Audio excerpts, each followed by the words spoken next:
aprueba hoy el Consejo de Gobierno las ayudas a la PAC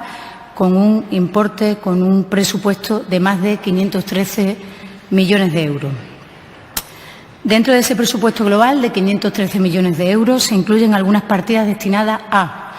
12,9 millones para la producción integrada, 4,8 millones para la agricultura ecológica,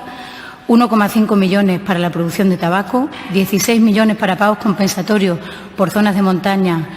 o con limitaciones y 1.250.000 para apicultura, para la conservación de la biodiversidad en Extremadura, en un compromiso claro con la apicultura de nuestra región que se fortalecerá también en sucesivas convocatorias. ¿Cuál es la principal novedad de esta nueva convocatoria de la PAC? Pues que entra en vigor la nueva regulación de la PAC, que incluye una mayor superficie de pastos en la dehesa extremeña. Son ustedes conocedores de todo el problema que ha habido con los pastos, donde Extremadura era una gran perjudicada y además sancionada también por la inadecuada definición de la dehesa en la antigua regulación de la PAC. He de decir aquí que la posición defendida por el Grupo Socialista Europeo,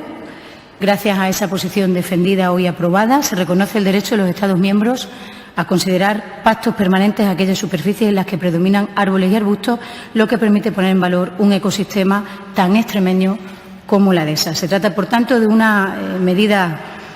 muy positiva e importante para nuestra región, teniendo en cuenta que Extremadura cuenta con 1.625.000 hectáreas de dehesa, en las que pastan más de 2,7 millones de animales anualmente que generan producciones diversas, medioambientalmente sostenibles y de alta calidad. Quiero recordar que la Junta de Extremadura, que esta comunidad autónoma, con un esfuerzo importante de sus funcionarios, de sus trabajadores, fue el año pasado, el año que vence, el año 17, una de las primeras comunidades autónomas en pagar por adelantado la PAC, como fue nuestro compromiso, y creo que es un esfuerzo que hoy, que convocamos la PAC del 18, hemos de poner en valor.